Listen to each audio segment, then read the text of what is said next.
Hello friends, welcome to education class. ई video आम आलोचना करवा plus two second year arts अथवा युक्त द्वितीय वर्ष कला पिला मानकर सब्जेक्ट एजुकेशन बा शिक्षार आपनकर सीएचएससी बोर्ड एग्जाम 2024 रे आसाउथबा किछि सिलेक्शन 3 मार्क विशिष्ट प्रश्न उत्तर तेणु भिडियो कोन जारे स्किप न करी आरंभ ରୁ शेष पर्यंत देखंतु। तो डेय न करी चलंतु आज भिडियो स्टार्ट करबा। प्रश्न नंबर 1 रे रहछि परिवेश दूषित होबार 5टी कारण लेख। परिवेश दूषित होबार 5टी कारण लेख। तो आपण उत्तर लिखिए प्राकृतिक संबल को सीमाहीन भाव उपयोग, द्वितीय रोचे जानवाहन अत्यधिक वृद्धि, तृतीय रोचे दूषित जल निष्कासन, चतुर्थ रोचे द्रुत शिल्पायन और पंचम रोचे कीटनाशक औषधर व्यवहार। तापर प्रश्न नंबर 2 रे रही शिक्षा रे सूचना और प्रजुक्ति कौशल दुईटी गुरुत्वपूर्ण भूमिका लेख। शिक्षा रे सूचना और प्रजुक्ति कौशल दुईटी गुरुत्वपूर्ण भूमिका लेख। यह प्रश्न 2018 रे आसीथिला। तो आपण माने उत्तर लिखिबे प्रथम पॉइंट रे सूचना और प्रजुक्ति कौशल व्यवहार जोगु शिक्षक और शिक्षार्थी आधुनिक वैषयिक तथा प्रजुक्ति विद्यार ज्ञान कौशल सह परिचित होगा संगे संगे विभिन्न विज्ञान सम्मत उपाय माध्यम शिक्षादान और शिक्षण कार्य को अधिक सहज सफल तथा उपयोगी करने को समर्थ होती। द्वितीय पॉइंट होची शिक्षा क्षेत्र में शिक्षार्थी पाई कंप्यूटर जड़े उपयुक्त शिक्षक भूमिका निर्वाह करने संगे संगे तार इच्छा आग्रह शक्ति सामर्थ्य और आवश्यकता अनुଯାयी शिक्षण कार्य को त्वरान्वित कर पारुछि। तो शिक्षा क्षेत्र में शिक्षार्थी पाई कंप्यूटर जड़े उपयुक्त शिक्षक भूमिका निर्वाह करने संगे संगे शिक्षार्थीर इच्छा आग्रह शक्ति सामर्थ्य और आवश्यकता अनुଯାयी शिक्षण कार्य को त्वरान्वित कर पारुछि। तापरे प्रश्न नंबर 3 रे रही डीपीपी कार्य गुड़िक लेख। बहुत इंपोर्टेंट प्रश्न अटे। डीपीपी कार्य गुड़िक लेख। तो आपण माने उत्तर लिखिबे प्राथमिक शिक्षा को सार्वजनिक करने भारत सरकार एवं विश्व बैंक विभिन्न प्रकार कार्यक्रम मान प्रस्तुत करुछंती। सेथि मध्यरो डिस्ट्रिक्ट प्राइमरी एजुकेशन प्रोग्राम बा डीपीपी अन्यतम अटे, जहा द्वारा प्राथमिक शिक्षा को सार्वजनिक करिबारे निम्नलिखित उद्देश्य गुड़िक पूर्ण करा जाय परिबो। तो प्राथमिक शिक्षा को सार्वजनिक करने भारत सरकार एवं विश्व बैंक बा वर्ल्ड बैंक विभिन्न प्रकार कार्यक्रम मान प्रस्तुत करछंती।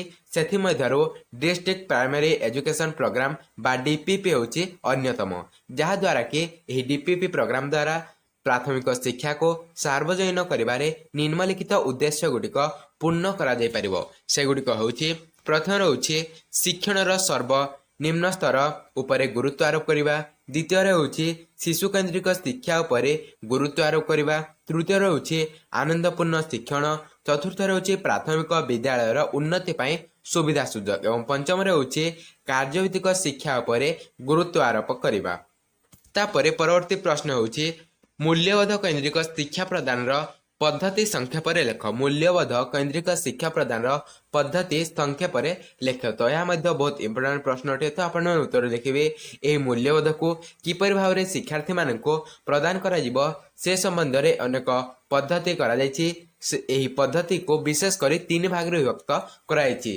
तो मूल्यबोध केन्द्रिक शिक्षा प्रदान पद्धति को मुख्यतः बा विशेष कर 3 भाग में विभक्त करा जायछि।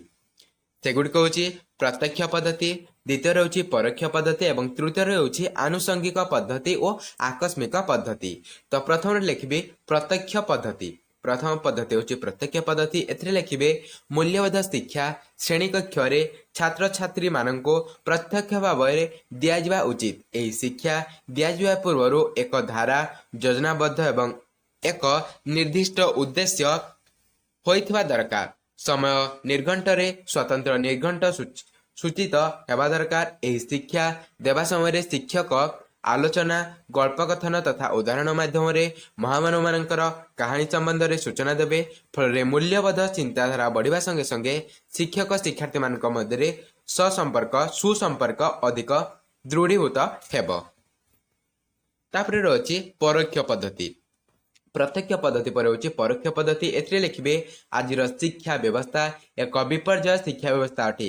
विद्यालय रे पाठ्यक्रम सबो एते परिमाण रे अधिक होईछि जे मूल्यबोध शिक्षा निमंते स्वतंत्र पाठ्यक्रम रो विनियोग विषय रे अमंग होंती।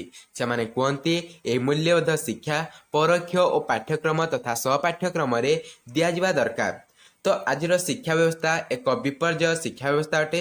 विद्यालय रे पाठ्यक्रम सब एते परिमाण रे अधिक होईची, एते परिमाण रे बढ़ीची जे मूल्यबोध शिक्षा निमंते स्वतंत्र पाठ्यक्रम रो विनियोग विषय रे अमंग होती। सेमाने कहते एही मूल्यबोध शिक्षा परोक्ष पाठ्यक्रम तथा पाठ्यक्रम रे दिया जिबा दरकार। प्रश्न नंबर 5 रे अछि मूल्यबोध केंद्रिक शिक्षा रे शिक्षकों भूमिका लेख। तो आपण उत्तर लिखिबे नैतिक, सामाजिक, आध्यात्मिक और सौंदर्यात्मक मूल्यबोध शिक्षा रे शिक्षकों भूमिका अत्यंत गुरुत्वपूर्ण। शिक्षक पिलामानकर एक प्रतिमूर्ति, पिलामानक पई से प्रेरणार उच्च, मूल्यबोधर एक मूर्तिमंत अवतार।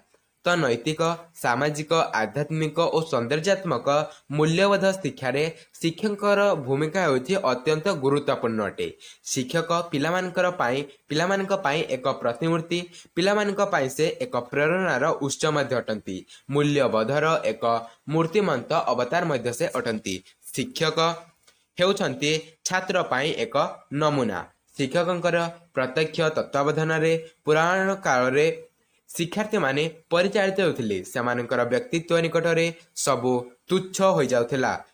तांकर व्यक्तित्व, महनीय चिंताधारा, निष्कपटता, आंतरिकता प्रभृति शिक्षार्थी को उचित मार्ग रे परिचालित करिवारे यथेष्ट सहाय्य करथिला।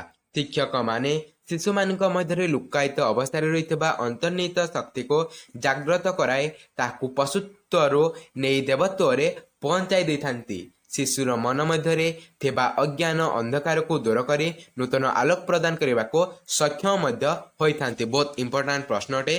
तो एथरे होउची शिक्षकंकर प्रत्यक्ष तत्वावधान रे पुराण काल रे शिक्षार्थी माने परिचालित होतिले। पुराण काल रे शिक्षकंकर प्रत्यक्ष तत्वावधान रे शिक्षार्थी माने परिचालित होतिले। सेमानकर व्यक्तित्व निकट रे सब तुच्छ होई पडुथिला। तांकर व्यक्तित्व, महनीय चिंताधारा, निष्कपटता, आंतरिकता प्रभृति शिक्षार्थी मानको उचित मार्ग रे नहीं जाउथिला। उचित मार्ग रे परिचालित करिवारे यथेष्ट सहाय्य करुथिला। शिक्षक माने शिशु मानक मध्य जो लुकायित अवस्था रे जो अंतर्निहित शक्ति थिला ताकू जागृत कराई ताकू पशुत्व नहीं देवत्व रे पहुंचाई दिथांती। शिशु मनरे मध्य थिबा अज्ञान अंधकार को दूर करी नूतन आलोक शिक्षक देइथांती। तो यह थिला किछि सिलेक्शन 3 मार्क विशिष्ट प्रश्न उत्तर जहाँकि आपनकर सीएचएससी बोर्ड एग्जाम 2024 आसबार संभावना रही। तो भिडियो यदि भल लागला भिडियो लाइक देबे और सांग साथी मानक सह अधिक मात्रा रे शेयर करिवे। तो आपण माने जदि यार पीडीएफ पाइबे चाहते हमर टेलीग्राम चैनल जॉइन जानतो। Telegram channel link description box दिया है। आपण डिस्क्रिप्शन बॉक्स जाई से लिंक रे क्लिक करंतु एवं टेलीग्राम चैनल जॉइन हे ई तो पीडीएफ कलेक्ट करंतु जाफर कि आपण मानक पढिबारे सहाय्य करिवो। तो देखा आ एक नूतन वीडियो से पर्यंत जय जगन्नाथ।